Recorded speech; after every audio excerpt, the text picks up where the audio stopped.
大家好，我是娟子。今天应粉丝要求，分享一个糖酥饼的做法，香甜酥脆，就是凉了也很好吃。先在盆里倒入300克面粉，少加一点盐，增加面的筋性。倒入50毫升玉米油，搅匀以后，再加入150毫升的温水和面，加一些油和面，就不容易粘手了。搅成面絮状，下手揉成面团。我每次和面中间都会醒上5到10分钟，面团很容易揉光，先放在一旁。盆里再倒入150克面粉，淋入70毫升食用油，朝一个方向给它搅拌均匀，搅至没有干面粉，下手揉面，用掌心将油酥揉搓得更细腻一些，擀制的时候不容易散开。搓好之后团圆，两种面团放到一块，醒面1个小时。接着来调糖馅，碗里倒入70克白糖，1勺熟黑芝麻，1勺面粉，搅拌均匀。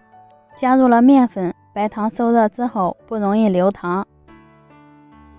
取出醒好的面团，不需要揉面，直接搓成长条，切成12个小面剂。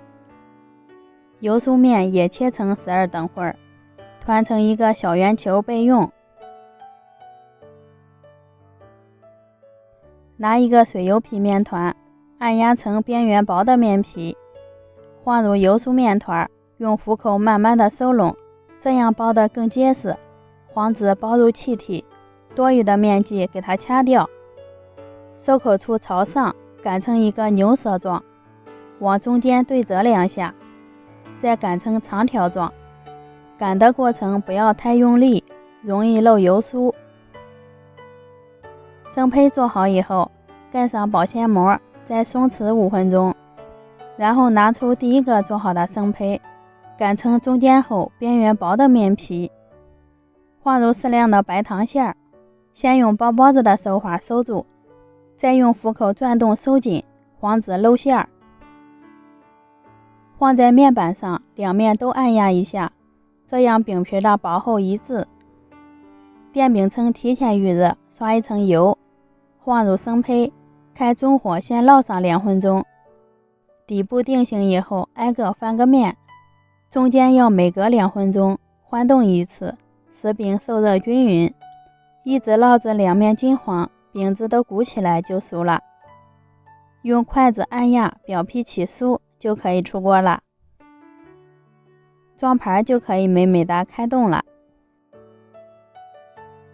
这样做的糖酥饼，凉了之后会更酥脆，用手一捏只掉渣，里面的糖馅吃着甜而不腻。喜欢的朋友可以试一下，我们下期见。